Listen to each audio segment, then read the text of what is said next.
Umagyanatimirandasya Gyananjana Shalakaya Chakshurmilitanyena Tasmai Shri Guruve Namaha. So our Dandavat Pranams to everyone who's gathered here today. We're continuing with our weekly Bhagavad Gita discussion group. We are in the final chapter. We'll see how long it takes us. We're moving at our own pace, or according to the flow. And so let's hear these first 10. We'll just listen from the beginning again, and we'll pick up from verse 11 this week. We've been through the first 10 a couple times. So अथाष्टोत्तरा दशोध्याय अष्टादशोध्याय मुख्य योग अर्जुन उवाच सन्यासस्य महाबाहो तत्त्वमिच्छामि वेदितुं त्यागस्य च ऋषिकेश पृथक् केशि निषूदन श्रीभगवानुवाच काम्यानां कर्मणां न्यासं सन्यासं कवयो विदुः सर्वकर्म फल त्यागं प्राहुस्त्यागं विचक्षणा त्याज्यं दोषपदेत्तेके कर्म प्राहुर्मनीषिणः यज्ञदान तपः कर्म न त्याज्यमिति चापरे निश्चयं शृणु मे तत्र त्यागे भरतसत्तमा त्यागो हि पुरुषव्याघ्र त्रिविधः संप्रकीर्तितः यज्ञदान तपः कर्म न त्याज्यं कार्यमेव तत् यज्ञो दानं तपश्चैव पावनानि मनीषिणाम् एतान्यपि तु कर्माणि सङ्गं त्यक्त्वा फलानि च कर्तव्यानीति मे पार्थ निश्चितं मतमुत्तमम् नियतस्य तु सन्न्यासं कर्मणो नोपपद्यते मोहास्तस्य परित्यागस्तामसः परिकीर्तितः दुःखमित्येव यत् कर्म कायक्लेशभयात् त्यजेत् स कृत्वा राजसं त्यागं नैव त्यागफलं लभेत् कार्यमित्येव यत् कर्म नियतं क्रियते अर्जुन सङ्गं त्यक्त्वा फलं चैव सत्यागसात्विको मतः नोत्तिष्ठ कुशलं कर्म कुशलेनानुसज्जते त्यागी सत्त्व समाविष्टो मेधावी छिन्न संशयः न हि देह भृता शक्यं त्यक्तुं कर्माण्यशेषतः यस्तु कर्मफल त्यागी सत्यागित्वभिधीयते अनिष्टमिष्टं मिश्रं च त्रिविधं कर्मणः फलं भवत्यत्यागिनां प्रेत्य न तु सन्न्यासिनां क्वचित् पञ्चैतानि महाबाहो कारणानि निबोध मे सांख्ये कृतान्ते प्रोक्तानि सिद्धये सर्वकर्मणाम् अधिष्ठानं तथा कर्ता करणं च पृथग्विधम् विविधाश्च पृथक् चेष्टा दैवं चैवात्र पंचमम् शरीर वाङ्मनोभिर्यत् कर्म प्रारभते नरः न्याय्यं वा विपरीतं वा पञ्चैते तस्य हेतवः तत्रैवं सति कर्तारमात्मानं केवलं तुजः पश्यत कृतबुद्धित्वात् न सा पश्यति दुर्मतिः यस्य नाहङ्कृतो भावो बुद्धिर्यस्य न लिप्यते हत्तापि स इमान् लोकान् न हन्ति न निबध्यते ज्ञानं ज्ञेयं परिज्ञाता त्रिविधा कर्म चोदना करणं कर्म कर्तेति त्रिविधा कर्म संग्रह ज्ञानं कर्म च कर्ता च त्रिधैव गुणभेदतः प्रोच्यते गुणसंख्याने यथावत् शृणुतान्यपि सर्वभूतेषु येनैकं भावमव्ययमीक्षते अविभक्तं विभक्तेषु तज्ज्ञानं विद्धि सात्विकम्. Okay, So let's go back and chant those verses together. We'll pick up from verse 11. And welcome, I saw Ganga Leela join us. Great to have you. Great you're able to join in the end. I remember you had something going on, but you still made it. So let's chant verses 11 to 20 together. Nahi deha brita shakyam jaktam karmanya sheshataha yastu karma phalatyagi satyagitya vidiyate anishtam ishtam mishrancha jividam karmana phalam bhavatyat yaginam pritya natu sanyasinam kvachit panchaitani mahabaho karanani nibodhame Sankhya Kritante Bhuktani Siddhaye Sarva Karmanam Adishtanam Tata Karta Karanancha Pritagmidam Vividascha Pritakchishta Daivan Chaiva Cha Panchamam Sharira Vanmano Biryat Karma Parabhate Naraha Nyayam Va Vipaditam Va Panchaite Tasya Hetavaha Tatraivam Satikartaram Atmanam Kevalam Tuya Pashyatya Krita Buddhitvam Nasa Pashyati Dormati Yasyana Ankito Bhavo Buddhir Yasyana Lipyate Atvapi Saimalokan Nahanti Nani Badyate Jnanam Geyam Parikyata Jivida Karma Chodana Karanam karma karteti jivita karma sangraha jnanam karma cha kartacha jidaiva guna berataha puchate guna sankyane yatavatrinu tanyapi sarva bhuteshu yenaikam bhavam avyayamikshate avibhaktam vibhakteshu tadjnanam vidhi satvikam. All right. So we can go through those translations. Suvasini Didi, do you want to read those translations for us? Okay, sure. I'm on the phone. I'm not sure whether the sound is good. Is it good? Is it okay? It's pretty good for me. I see others putting thumbs up. Okay. Okay. So from 11, yeah? Yes. Okay. It is not possible for the embodied soul to fully renounce actions. However, one who renounces the fruits of his actions is a true renunciate. After death, the three kinds of fruits of actions, good, bad, and mixed, accrue to those who have worldly desires, but never to those who are renounced. O mighty hero, know from me of the 5 causes of the accomplishment of all actions, as described in the conclusive teachings of the scripture known as Sankhya or Vedanta. All actions are accomplished by these 5 causes. The body, the performer, that is ego and not of spirit and matter, the instrument, which are the senses, the various endeavors, and the divine, that's the super soul. Whether lawful or unlawful, right? It should be or unlawful. Whatever action a man performs with his body, mind, or speech is caused by these 5 elements. But an ignorant person who sees only himself as the doer does not actually see, due to his impure intelligence. He who is free from egoism, aversion to the absolute, and whose intelligence is not implicated in worldly action, even if he kills the entire world, he neither kills nor is bound by action.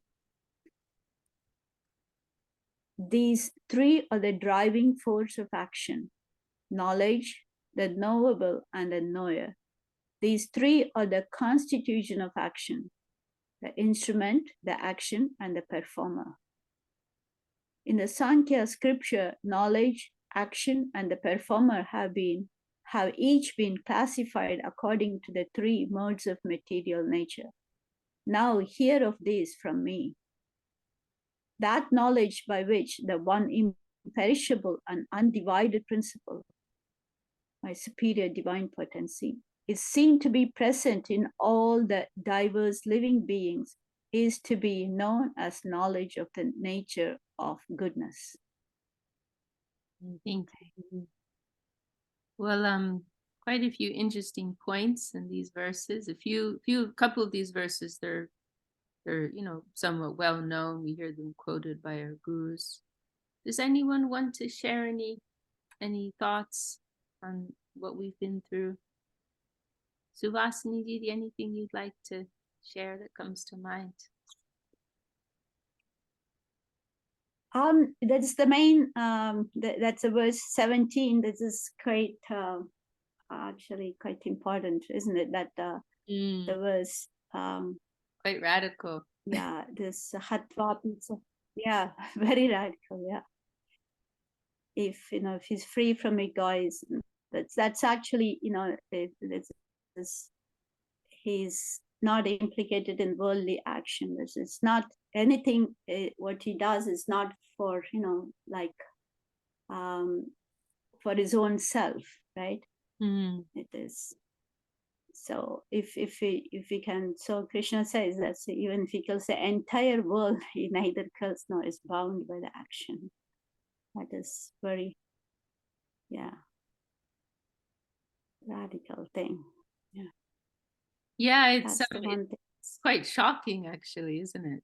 This statement. Yeah. And we do want to emphasize it's not that this verse is condoning violence, or destruction, anything like that, but there's a point that's being made, and sometimes to make a point, it helps if you use an extreme example, right? Yeah. So that's the idea in this verse. It's a very extreme example, because this is a theme that is it comes up a lot in Bhagavad Gita.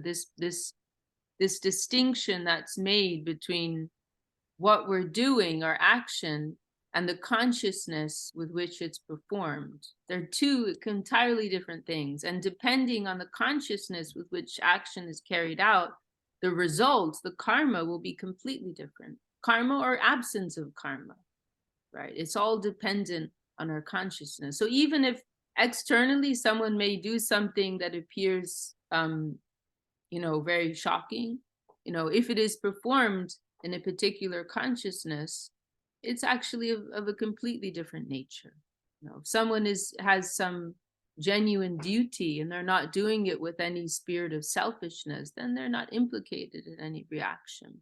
So that is the idea, and there is an extreme example being used here to make that point. Scarlett has her hand raised. Yes, Hare Krishna, and thank you very much for today. Thank you, Scarlett. We know there are people, there are organizations, there are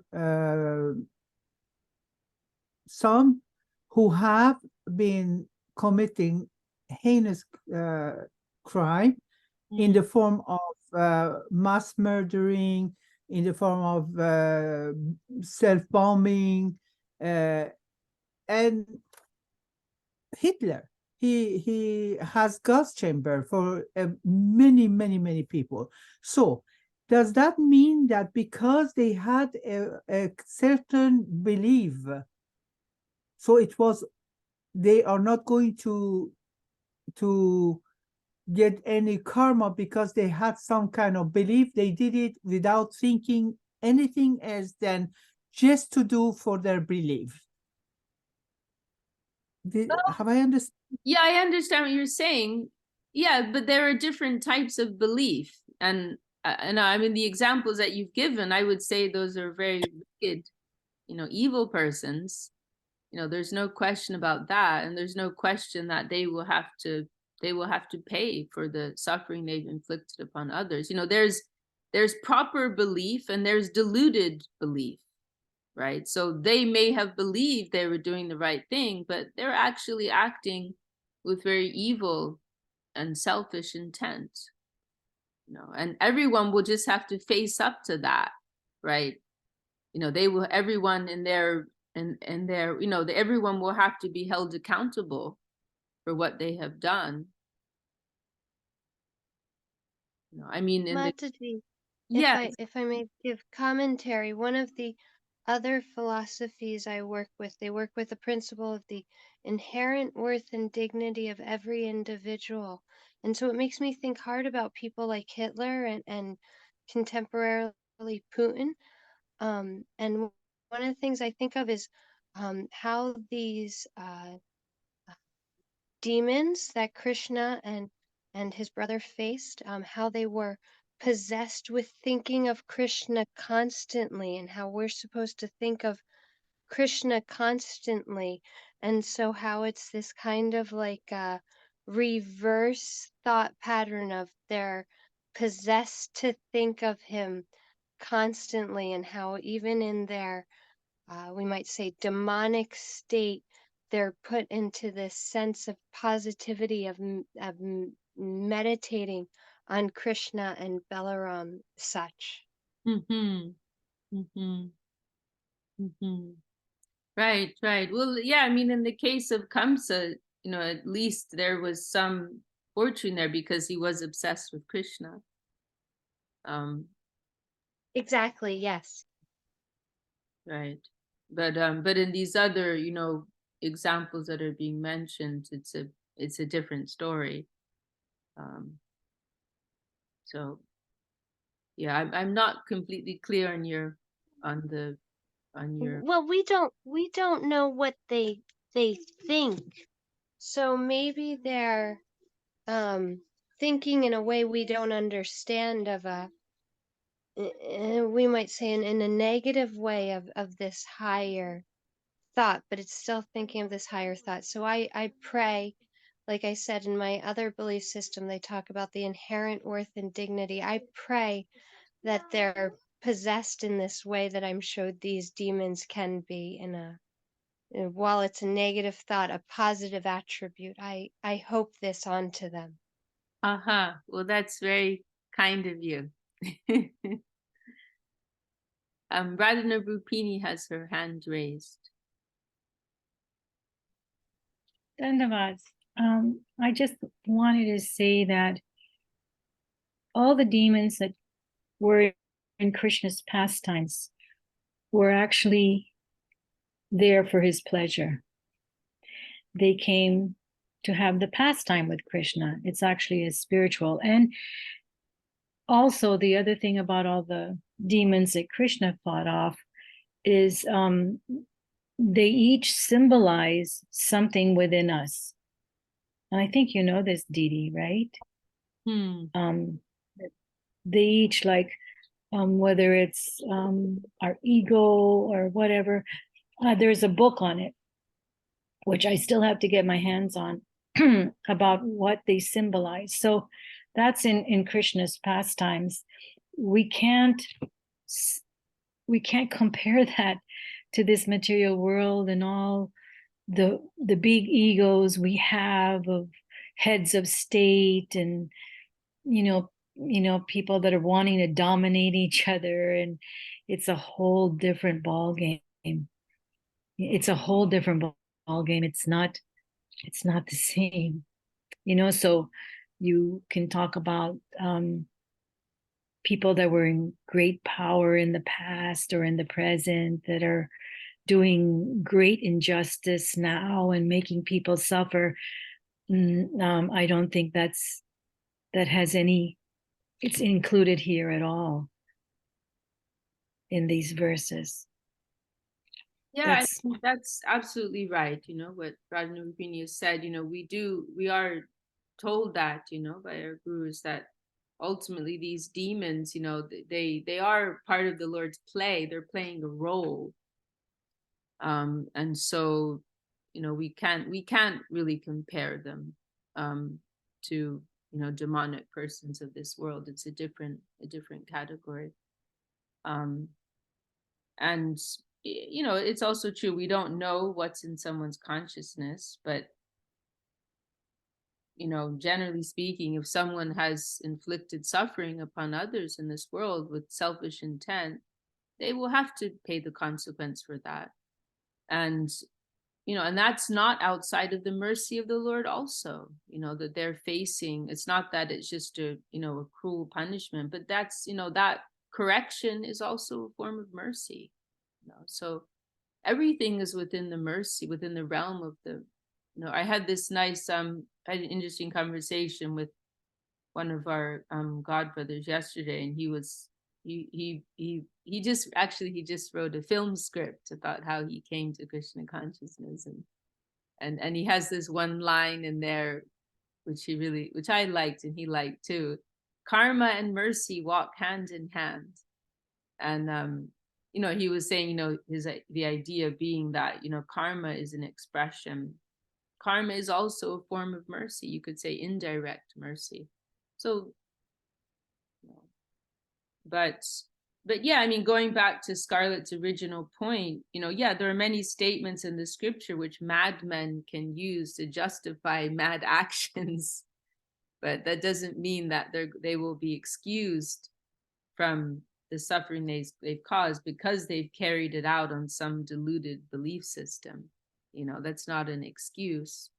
So, you know, they will have to face some correction for that.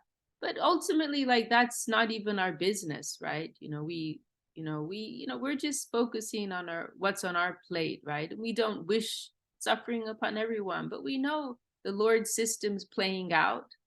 Everyone will have to stand in the court of, you know, their own conscience, what they're responsible for, and what, you know, what correction they have to face. Everyone will have to face that. You know, we don't need to worry about that. You know, we're focusing on our own lessons and our own duty.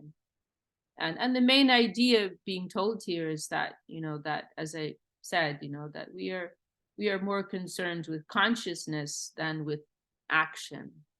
You know, it is the action that is really determining. It is the consciousness that is really determining the nature of our action. So that's the main idea. We're trying to live more in that subtle plane, right? We're trying to live more in a world of intention. You know, that's really substantial. You know, when we leave this world, you know, all the physical aspect of our existence will disappear, right? And how we are perceived by others and so on and so forth. All that whole world will disappear, but we're going to carry with us our consciousness. And so that we're trying to live in that world of intention. That's the main point being made here. I hope that brings some comfort to you, Scarlett. Anyone else want to bring up anything else before we carry on? Can I say something, Didi? If anybody wants to know about the what the different demons that Krishna killed and what they symbolize, what anartas, I found it on Google. You can Google it and you can find, you know, what it means. Which you know, each one meant something. Yes, it's Sorry. something Bhakti, you know, talk. Sorry, may I ask if there is any name on the book? Is it a book or is it only a website that we should look? I think I believe Krishna Samhita maybe, where there's a place where Bhakti Vinod Thakur discusses, and I think it's Krishna Samhita. Does that sound right, Radhana Rupini? I think you're correct there, Didi. Thank you.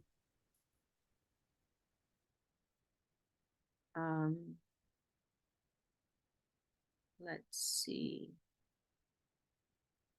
So let's go back to these verses again. I just read it. It says Bhakti Vinod Thakur in his Sri Chaitanya Sikshashtram describes the demons Krishna killed in his Vrindavan pastimes. Okay. Okay. So Krishna Chaitanya Shikshamrita.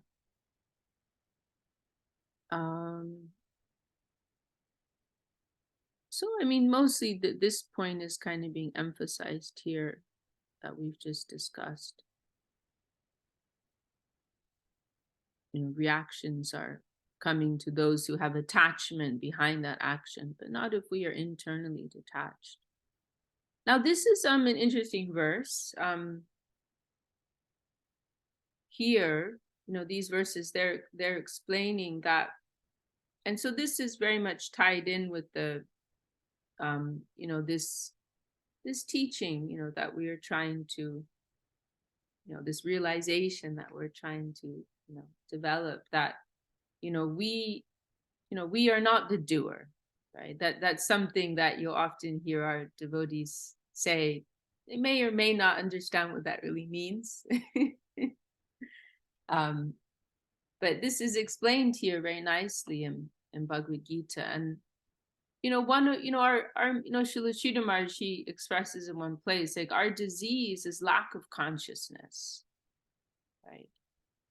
Lack of conscious, and that is significant in so many ways, right? Lack of consciousness as to, like, what is our true self. Lack of consciousness about the nature of our environment.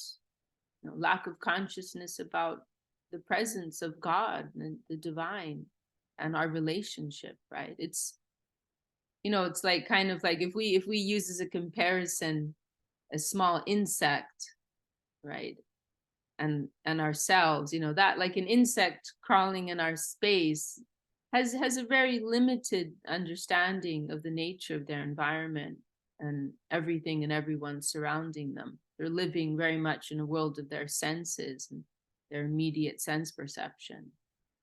And compared to them, like, our level of awareness is so much more developed. We're capable of a higher degree of comprehension about the nature of the self and our environment. But then if we compare ourselves, as conscious human beings with an enlightened soul, right, who's living in consciousness of divinity, their relationship with God, with Krishna, they're light years away from us, right? And this is another, we're speaking of Bhaktivinoda Thakur. This is also something that he's just, and in fact, in that same book, which just Radhana Rupini just mentioned, Chaitanya Shikshamrita, there's a chapter there where he discusses the different stages of consciousness. So we're like living kind of like these very zoomed in realities, like living in the micro.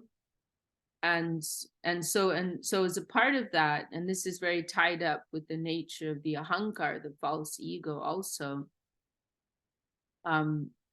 we see our own existence is magnified, right, to a disproportionate degree. And we are seeing ourselves as the doer of it. The I is very strong within us. And I am doing this. I am doing that. This is my idea. This is my action. And then as a result of that, there's this possessiveness that accompanies that, right? So then the mind comes in. Because I did this, this is mine. I performed this action with my power, my intelligence.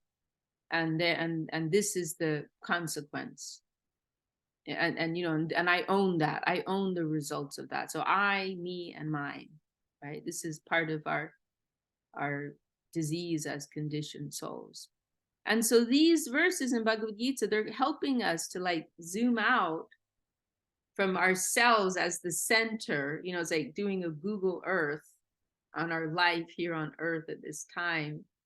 Like, we're zooming out and saying, oh, there are actually so many other factors going on in the environment that are facilitating my actions, right? And and we're told, right, all that we can actually do as jivatmas, as living souls, is will for something to happen. We can desire, we can will. These are the three like faculties of the soul that are mentioned sometimes: willing, feeling, and thinking. Now, we may will to do something, but that's not enough, right? We need the environment to align with that, to cooperate with that. And so this verse in Bhagavad Gita is outlining these 5, principal causes, which are, enabling any action to be carried out. So there's the body, the doer, the performer, which is, including the element of ego, right? Our false ego, not of spirit and matter. The instrument, the senses, then the various endeavors. I'd like to see a commentary from one of our gurus on this verse, that may be referring to different entities in the environment, right? And the different actions of others, right? Which may allow or inhibit our action and our will. And then the divine, ultimately, right? That's the main fundamental element in the background. That it will allow anything to take place. So the more, and this is also something like this consciousness is also like having this broader consciousness on life. It's also something that will naturally bring us to a point of humility, right? Living in more awareness of others, right? Living living with more sensitivity and awareness of the actions, the contribution of others. It's something that will naturally make us more humble in our consciousness, because we'll see I'm just like one tiny little part of the picture. And the more that we will evolve in God consciousness, the more humble we will also become. This quality of humility, it's quite interesting because it's almost like there's this circular element. Like humility is something that will attract divinity, will attract Krishna, attract the Lord, the saints. But also, the more that we contact divinity, the more we will naturally feel humble in response to that also. So it's quite an interesting point. Srila Sridhar Maharaj has this beautiful expression: humility is the outcome of proximity to greatness. Humility is the outcome of proximity to greatness. So the more that we're blessed with some touch, it's kind of like humility feeds itself in a sense. Like, so the more that we are touched by the divine, the more humble we will feel. And then the more humble we feel, the more we're inviting that divinity to approach us more. We're inviting the Lord to enter our lives more. That causes us to feel more humility, and that invites them more into our lives. That makes us more humble. And so it's kind of like it feeds itself in this circular way, because it's inviting that higher wave to enter and touch our hearts. So this is a very nice reflection, and all of these meditations are also very conducive to Sharanagati, surrender, right? And that's the life of our devotional practice. Surrender, this feeling of helplessness, like a healthy helplessness, a healthy dependence will grow within us, as we become more aware of how the Lord is present in our lives, and we realize more and more nothing is possible without him. Nothing is possible without him. And in the beginning, that may be something that's more of like an impersonal kind of awareness. But as we develop in our feeling of attachment to the Lord, to Guru, to the Vaishnavas, it will become more and more of a personal element that we feel in our lives, that I'm feeling so much the grace of the Lord and the Vaishnavas. It's active in my life in a personal way. They're caring for me.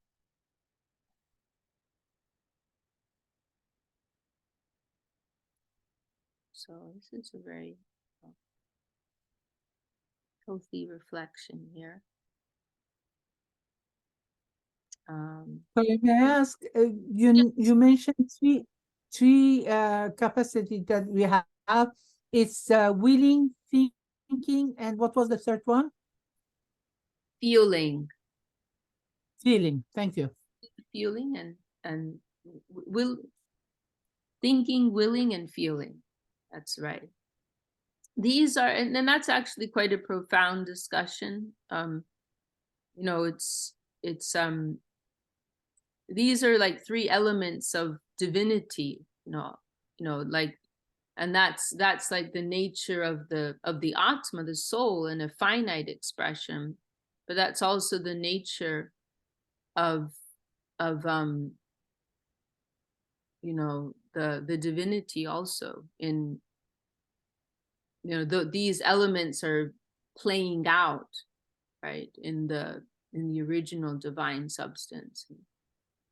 Srila Sridhar Maharaj, he gives an explanation, Sat, Chit, Ananda, that's also related to this, right? Sat, truth, existence, the willing aspect, that's related there.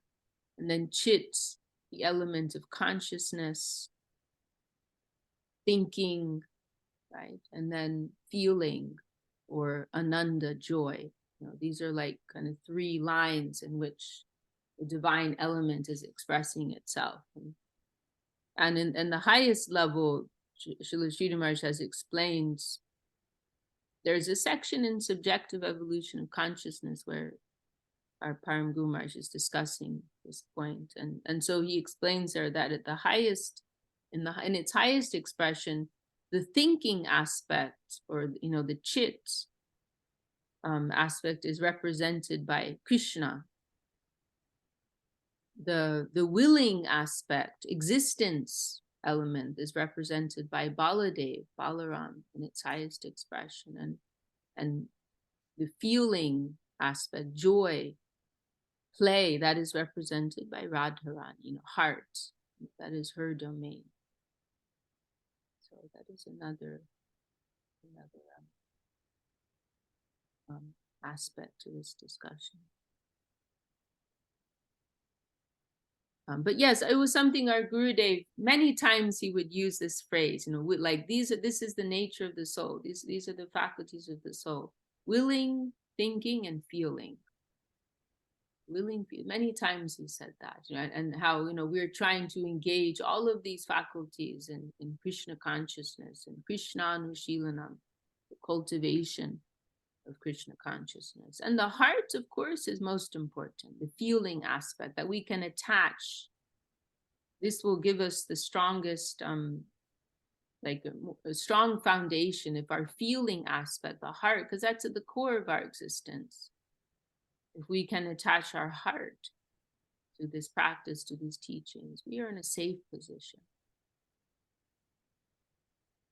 Then the willing or the doing aspect and the thinking aspect, those are not so stable. But if our heart can be captured, then we're safe. We can't go anywhere.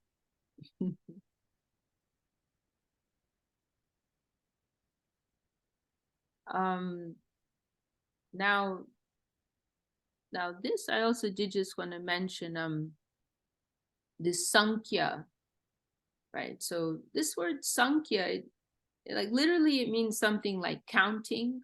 And I'd love to hear something from Suvasini Didi on this. She may have something to say on this. But literally Sankhya means something like counting. And it refers to this approach of like analysis, which analysis of the nature of mundanity and spirit, like an analysis which helps us to make a distinction between matter and spirit, and to ultimately transcend matter and connect with the divine. our divine nature and with the Lord. And as I understand, there are different types of Sankhya philosophy, some which lean more on the atheist side, or there may be more of like an impersonal conception, like merging into the Brahman, into the oneness. But then the Sankhya approach can also be used in a theistic way. And in fact, you'll see in our edition in Gita, the second chapter is called Sankhya Yoga, right? And the idea there is that in that chapter, there's this distinction being made between what is the soul and what is material, and it's in that chapter where there's an extensive description of the nature of the soul, right, and how it is superior to matter. So there's it is used in, and there's some degree of Sankhya in our practice of devotion. And so now Krishna is beginning to talk about these different types of knowledge, classified by goodness, passion, and ignorance. And so that knowledge, by which one is seeing, the divine within everything, this is knowledge of the nature of goodness. Okay, well, should we go on to the next few verses, or does anyone else want to bring up any points? Okay, we'll continue then. So we're going to listen. Oh, coming to the end of our time today, but let's hear. So we're going to hear 21 to 30.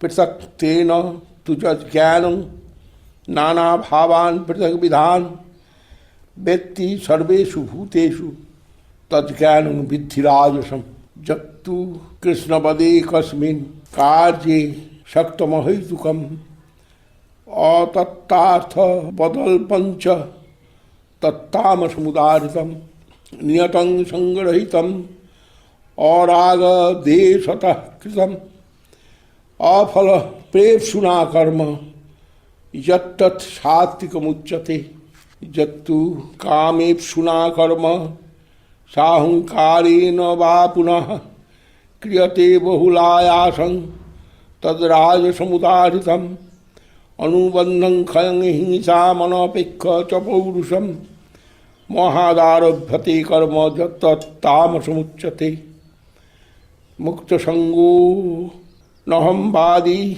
धृत्युत्साह समन्विता सिद्धा सिद्धो निर्विकारं कर्ता सात्विक उच्यते रागी कर्मफल प्रेप्सु लुब्धो हिंसात्मको शुचि हर्ष शोकान्वित कर्ता राजस परिकीर्तित अयुक्त प्राकृत स्तब्ध शठो नैष्कृति कोलस विषादी दीर्घसूत्री च कर्ता तामस उच्यते बुद्धिर्भेदं धृतेश्चैव गुणतस्त्रिविधं शृणु प्रोच्यमानमशेषेण पृथक् तेन धनञ्जय प्रवृत्तिञ्च निवृत्तिञ्च कार्यकार्ये भयावहे बन्धनमोक्षञ्च या व्यक्ति बुद्धिः सा पार्थ सात्विकी Jaya. All right, so let's chant those verses together.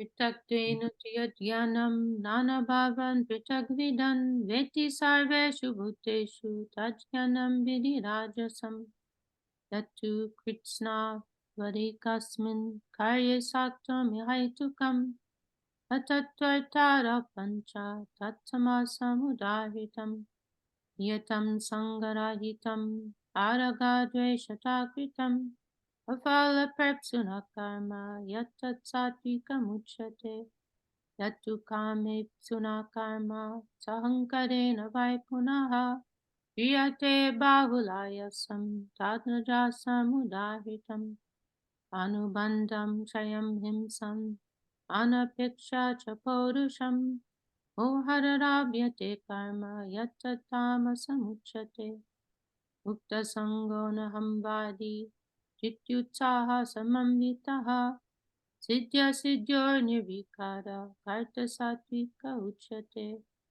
Ragi karma phala pripso lubdho himsatmako shuchihi Aisha shokan vitakarta rajasa parikirtitaha Ayukta prakrita stabda shato naishkritikola saha Vishadi dirga suchicha karta tamasa uchate Buddher bedam jutischaiva gunataschi vidam shinu Uccyamanam asheshena vitakrena dhananjaya Pravittincha nivittincha karya karye bhaya bhaye Vanda mokshan shayaviti Mudisa parta satviki. All right. Well, Marie, do you want to read through those translations? Yeah, I can do that. That's what, 20? Did we start at 20 or 21? 21. Okay. That knowledge in which one experiences in the plane of living beings, many separate independent entities engaged in many separate clashing pursuits, is to be known as knowledge of the nature of passion. And that ideology which is stubbornly attached to the peripheral only, considering it to be all in all, without spiritual or scriptural conception, without seeking the truth, and based on trivialities alone, is said to be knowledge of the animalistic nature of ignorance.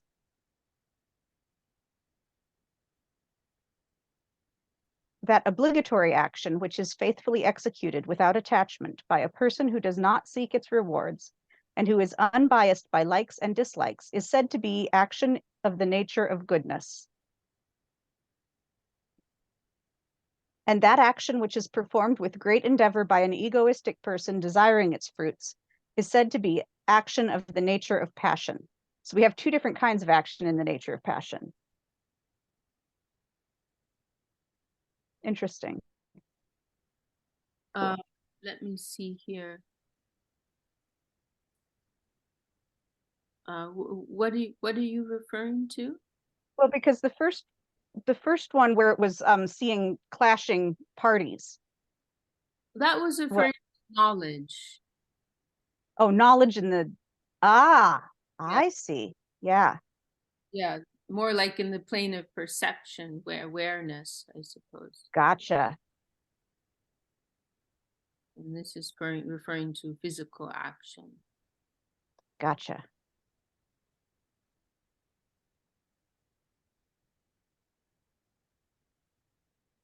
And that work which is undertaken out of delusion without consideration for its consequences, its loss, harm to others, and one's capability of performing it is called action of the nature of ignorance. The worker who is unattached, without ego, patient, enthusiastic, and unaffected in success or failure is known as a worker of the nature of goodness.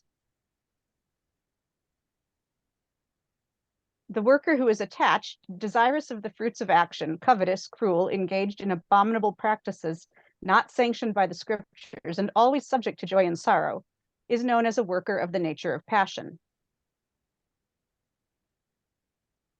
The worker who is uncontrolled, vulgar, arrogant, deceitful, offensive, lazy, despondent, and a procrastinator is known as a worker of the nature of ignorance. O Dhananjaya, now listen attentively. I shall clearly describe the three types of intelligence and determination according to the modes of nature. And I think that's where we stop. This verse 30 also. 30, okay. O Partha, intelligence of the nature of goodness is that which can distinguish virtuous engagement and abstinence from vice, duty and non-duty, danger and safety, and bondage and liberation. It occurs to me that's very important because all of those previous descriptions where like I'm like almost nobody ever is existing in any of those things purely. Right. Like there are very few people who are like all of the covetous, et cetera, et cetera, et cetera. Usually there's some like good intention behind all of that, you know. Yeah, that's a good point that you've made. Mostly there will be some mix, like some percentage, right? So someone may be primarily in the mode of goodness with some mix of passion, a little bit ignorance. Someone may be primarily the mode of ignorance with a touch of passion and a dab of goodness, and so on, right? Mostly we're all in a mixed, very mixed condition. And someone might be perceiving in passion, but attempting to act in goodness, which then is going to screw up both of those. Because, yeah. That's a nice point too, actually. Yeah, I like that. That we may have some, yeah, we may have we may be acting according to something which we don't really perceive or feel at present, right? But we're trying to follow some higher guidance or something like that. Yeah, there are many permutations that could be involved, right? Radhana Rupini has her hand raised. So I know that, we all come from this world and we all are a mix, like you said, Didi. We may primarily be more in the modes of ignorance, but have passion and goodness or whatever it might be. But my thought was that if we are constantly trying to be in, follow in the footsteps of our spiritual masters and our teachers ahead of us, and we're following their instructions and doing devotional service and engaging our minds in the service of the Lord, that's the only way we can rise above this. I mean, I don't know. I mean, I was always thinking how, although I've read it also, it also says in the Bhagavad Gita, you can't even get to devotion or devotional service or something without being in goodness. Do you remember that by any chance? Well, I mean, you've brought up some very good points here, and this isn't a straightforward matter. In many ways, Bhagavad Gita is a helpful reference for us, but the teachings of Bhagavad Gita are not always exclusively in the line of devotion, bhakti, right? And so, like having an understanding of the modes of nature is helpful for us, and generally we're striving for the standard of a sattvic life, right? We're trying to live according to the mode of goodness, life in the mode of goodness, sattva gun, right? That kind of gives a good foundation. But as you've expressed there, the life of devotion in connection with the teachings of our gurus, that's actually something higher, that transcends all of these considerations, actually. So, and that's what is called the nirguna plane, right? So what's being described here is the saguna plane. Sa is with, guna, the quality. So these are different. So this is describing action, intelligence, knowledge in the saguna plane, the plane of the modes of material nature. But what we're ultimately striving for is the nirguna plane. The nir it means without, right? Without the gunas. That's just in connection with Krishna's will. And at different times that may appear to have the color of some of these modes of nature, mundane nature, but it's actually beyond that. And there's a very nice verse you reminded me of. I'm trying to remember. I can't remember the Sanskrit, but our Gurudev talked about it. It's included in the Gaudiya Kantahar. Maybe it's originally Bhagavatam verse, but it's saying that first one should try to transcend the mode of ignorance by the mode of passion. One should use the mode of passion to become free of the mode of ignorance. Let's take as an example, perhaps, having a cup of coffee to get oneself out of the morning slumber, right? So you may use, like, mode of passion is somewhat superior to the mode of ignorance. So use the mode of passion to go for a morning run and have a cold shower, right? So it's saying first one should try to overcome the mode of ignorance with the mode of passion. Then it says, then one should overcome the mode of passion with the mode of goodness. And then one should overcome the plane of goodness, sattva guna, with the plane of shuddha sattva, pure goodness, transcendental goodness.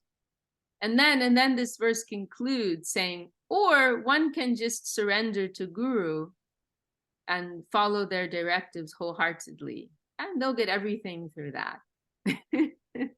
So we're kind of in that class, you know. We're just trying to live that life, life of surrender to Guru. We're depending on Guru and Krishna, you know, that they can, you know, they'll take care of us, you know. And they you know, through our, you know, this is one of the principles of faith, right? Shraddha, right? Shraddha shabde vishwas kahe sujirda nishtoy Krishna bhakti koile sarva karma prita hoy, right? This is as defined in Chaitanya Charitamrita. What is Shraddha? It is the firm conviction that by service to Krishna, everything will be fulfilled, right? All other activities, all other needs, desires, they'll all be fulfilled by that central action, right? By watering the root of the tree. So this is, you know, this is a part of our faith, you know, as aspiring devotees of Krishna Mahaprabhu. So yeah, and there's another verse I wanted to share. It's a really beautiful verse. Let me see here.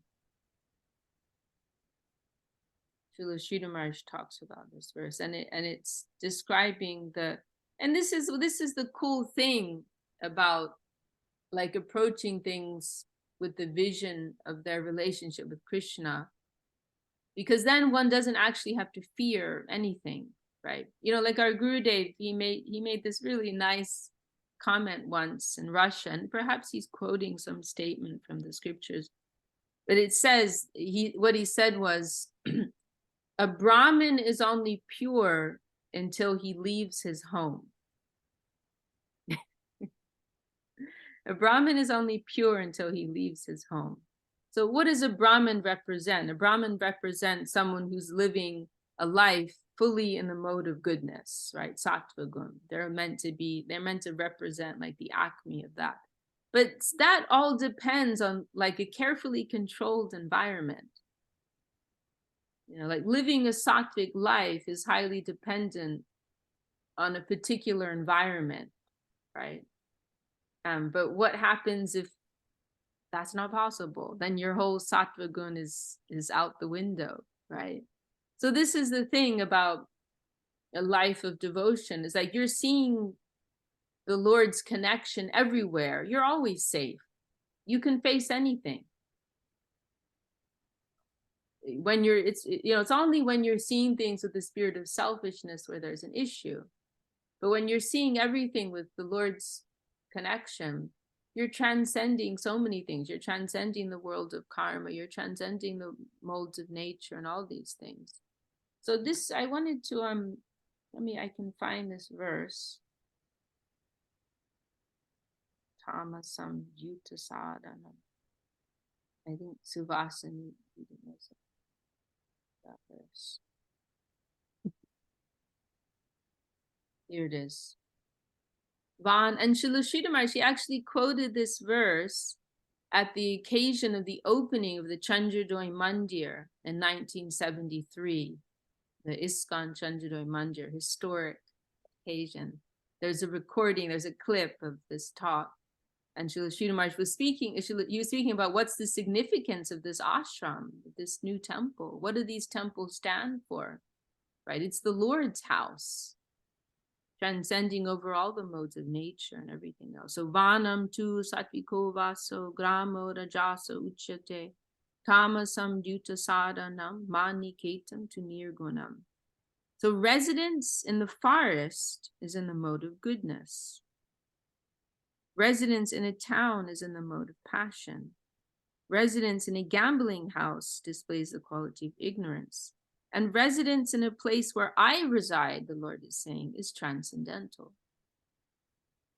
So in other words, like you can like if you're seeing my connection everywhere, you transcend any circumstances, any environment that you're in.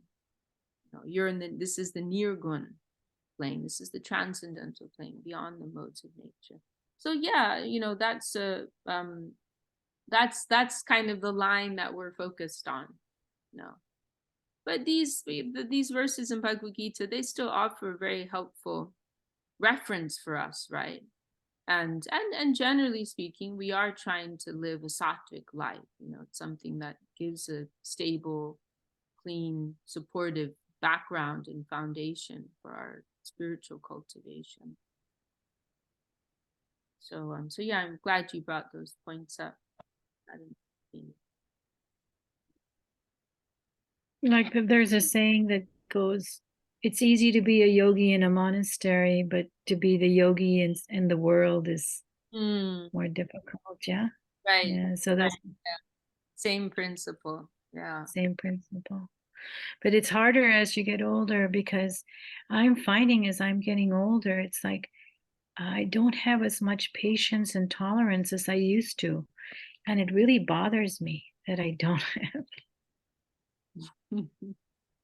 I don't know exactly what you're referring to, but I mean, I can say that as we kind of become a little more attuned to like what these teachings are, what's the feeling of our gurus, then there can be an element of intolerance that develops in us because we're feeling more attachment in a more refined way to you know, the more subtle aspects of what we're practicing. So there can be, it's like we start to notice more everything that's not aligned with that, and then there may be a feeling of intolerance within us, and so that's understandable.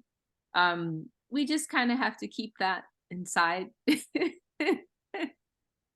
And we have to be compassionate, right? We have to be compassionate upon others and let everyone walk their path at their own pace, you know, and we try to follow our principles and set an example, but we don't need to enforce that on others, right? Let them get there, you know. But yeah, I mean, I can understand. And it helps me if I look back, like what was my understanding 10 years ago or 20 years ago or whatever, you know. Then I guess just because I just traveled through, we call it the mainland because we live on an island, you know, so we call America the big continent, the mainland. As I traveled to there and I did all my duties, it's like gosh, it's like it was really hard to tolerate the environments that I was in. I just had to really you know, tell myself, this is temporary, this is temporary. It's gonna pass. I mean, I think that's understandable. You know, you know, as you're practicing, you become more sensitive. You're entering a more subtle kind of plane, and you're more, you know, you feel more at home in a more pure environment, you could say. So it's natural you'll feel more discomfort in environments which aren't at that standard. That's understandable. And yeah, we simply have to practice some tolerance. I mean, I can relate, you know, I'm traveling all the time, and sometimes I'm in places where, you know, I mean, I try to avoid it, but occasionally I'll be in places where they're not vegetarian, you know, and you know, and generally they'll be polite and hide all the meat in the freezer or something while I'm there, and but still, you know, it can be uncomfortable. or you have to deal with pots that you don't know if they've been used, only for vegetarian purposes. And I just try and not think about that. And so yeah, or I try to remember Srila Prabhupada's example, sharing the fridge with meat eaters when he first arrived, and it really makes me reflect how transcendental he is. Like, he was able to do that. It's not easy when once you've developed a particular sensibility and you're accustomed to a particular standard of cleanliness, and sattvic environment, then it can be hard. But we just tolerate with a smile on our face. That's why stopping at Seva Ashram was like the oasis in the desert.